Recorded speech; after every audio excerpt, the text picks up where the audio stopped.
Hello sa mga Nostronatics worldwide. Ayan, today is another day. Ito po yung pangalawang yugto na gagawin namin regarding doon sa pinakita sa aking binaril yung tatay niya. Tama? Ayan. Tama po. So, hindi ko masyado maalala kasi sa sobrang dami ng mga taong tinutulungan ko, no? Susubukan po namin makatawid ngayon. So, ready ka na, nanay?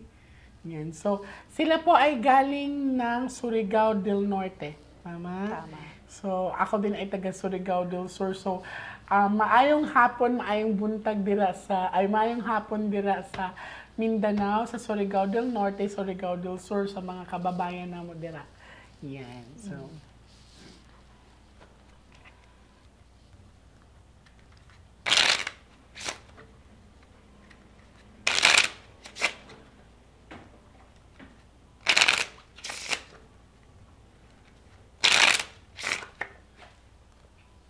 mag-a-ask mo na akong guidance, nanay, ha?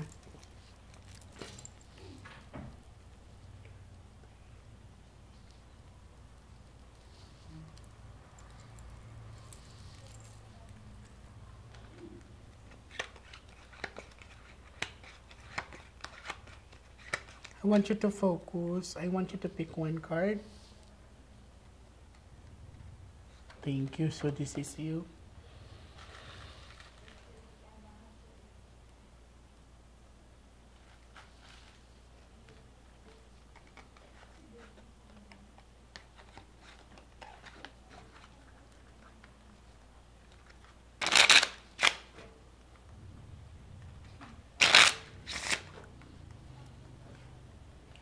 Cut the cards into three.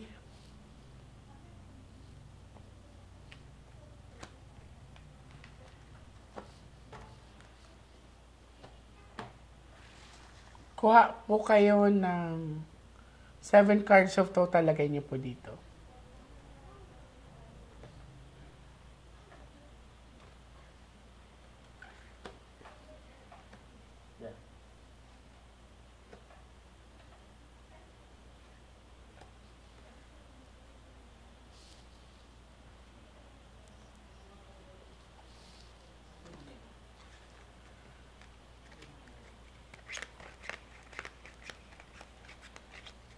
So, this is you, nanay. Kung may king dito, si tatay na yan. Kwarta. So, involve ang pera dito. Dako man nga kwarta, nay. So, involve yung pera dito. Power. Ay, babae siya. So, may perang involved. Babae rin ang nag-release ng pera or siya yung nagbayad sa gunman. Bumiyahe daw, oh. May pagbiyahe. Kwarta man. Kwarta-kwarta.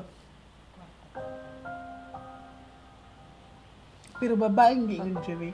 So, babae talaga ang tinutulungan. So, habang nagbabiyahe si daddy. So, ibig sabihin, ang nagbaril kay daddy is Jack kasi to, so hindi pa matanda. Yan, ibig sabihin, bata pa yan.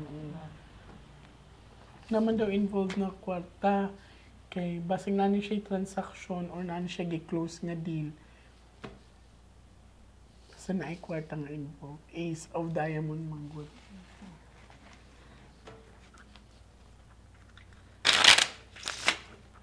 Oh, ang gidikit mo sa bara, ang pinakita sa baraha, dumikit yung queen is sa Ace of Diamonds, so may involved na power at saka pera. Yeah. Cut the cards into three.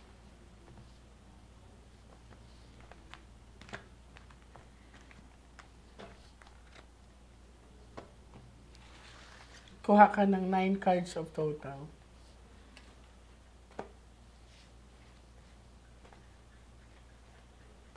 Huwag kang magmadali, nanay.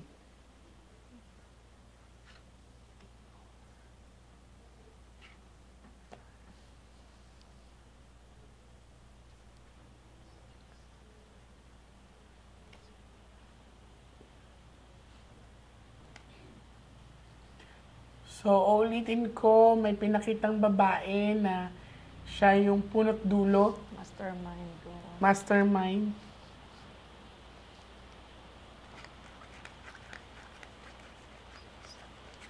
So, sa makakapanood nitong video na to, medyo pagpasensyahan nyo lang.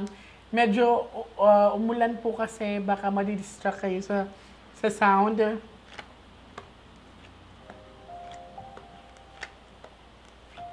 Third party. So, si tatay ay may third party din. Number 3. Oh. Karelasyon. Ayun. Ang Ace of Heart kasi is happiness and love, life, relationship. So, ang taas ng chances.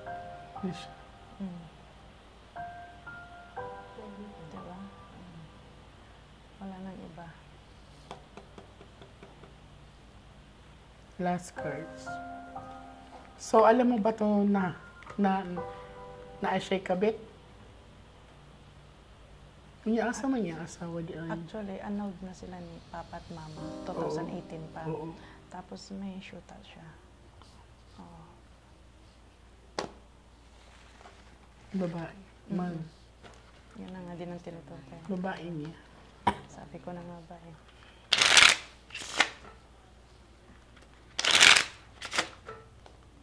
Katimun yung... Cut the cards into 3.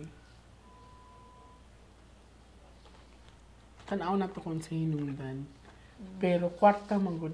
Isa sa mga indang kwarta. Unya. Kini silusan. Kuha kag last 12 cards of total. So, i-relax mo yung katawan mo, ate.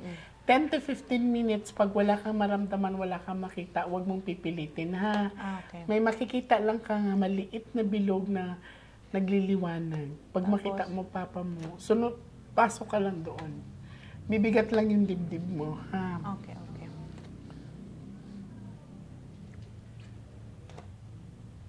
So, naniwala or parang naniniwala kasi ang babae na nagplano nito is pag nawala si kuya, madami siya makukuha. Alam ko.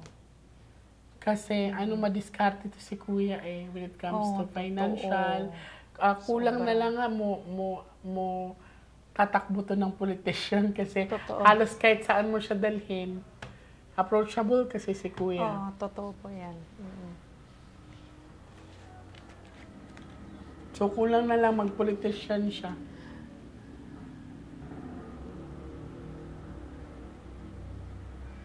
Kilala kasi yan sa lugar namin. Lalo na sa Sabungan.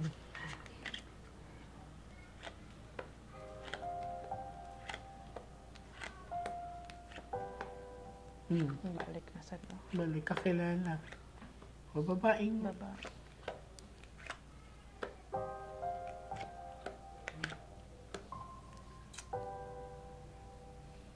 So, dito, ang pinapakita sa akin, maaring may involved din talaga ang bisyo ni tatay. Pero dito, ang ipakuan man good mo rin, ipaagi siya sa kanang kuan ba, kwarta nga dako, pero mao nang gipusil na siya kay inanin ana. Gets mo ba? Oo. Yeah. Basig taniman po ni si kuya, basig isyuhan po ni siya kanang drugs ba? Or kanang iyang pag sugal-sugal bitaw. Pero in short, ang nagaplano daw ani, Yes. so ang nagplano nito ay yung babae, which is, babae ang nagplano kasi parang feeling niya ang dami niya makukuha. Okay? So, Pera-pera lang. hindi ko, basta ito ay cards ang pinapakita sa akin ng cards. Yan. So, hindi ko alam kung si tatay ba ay may ilang babae, pero babae daw po kasi talaga ang nagplano. Yan. So, ready ka na? Yes po. Yan. So, relax mo yung katawan mo. Pikit mo mata mo. Huwag ka basta-basta didilat, ha? Okay. Kasi iba yung, kaya kita tatakpan kasi iba yung liwanag na makikita mo dito sa liwanag na mamaya. 10 to 15 minutes, pag wala kang maramdaman, wag mong pipilitin, ha? Ready ka na? Sige po, Sabi ko, ready na. magpapalit ka ng battery.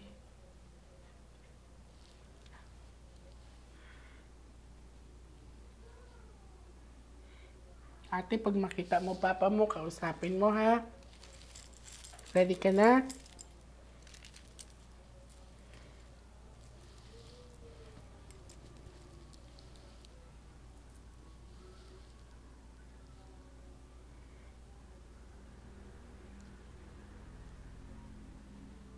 Jesus name.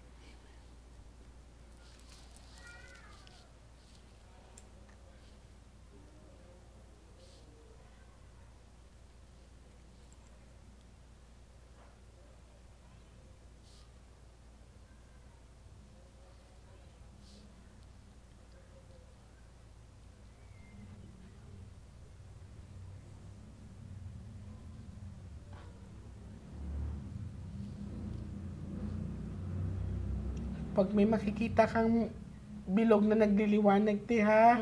At kung anong changes sa katawan mo, bibigat man dibdib mo, magsabi ka. Okay? Okay po.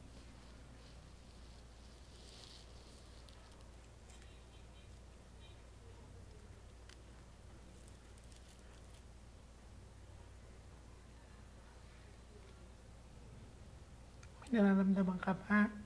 Wala pa po. Sige lang. Focus ka, te. Pangitain mo ang mahante.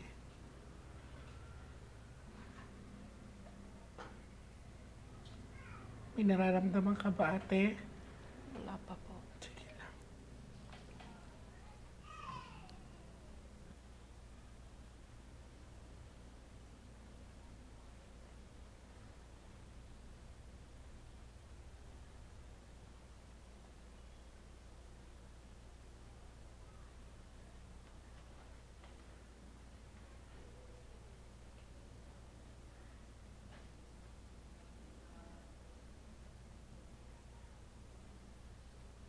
May nararamdaman ka ba, te?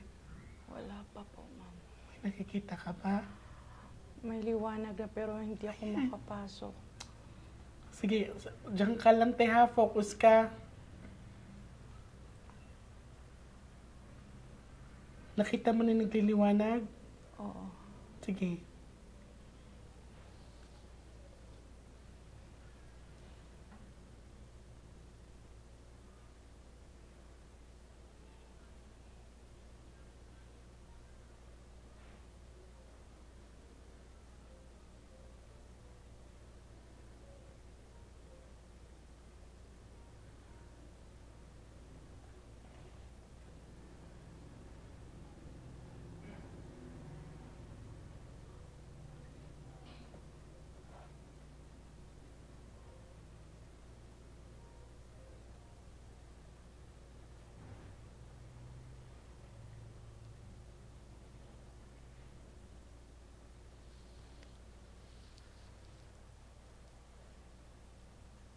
Nararamdaman ka ba?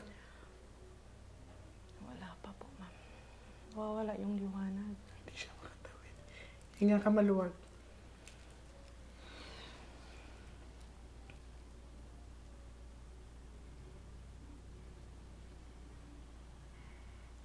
Hindi. Makatawid. Hindi ako, na. oo. Kailan ka uuwi ng Surigao? Baka January pa. Pwede ba yung yung pinsan ko na may third eye? Sige.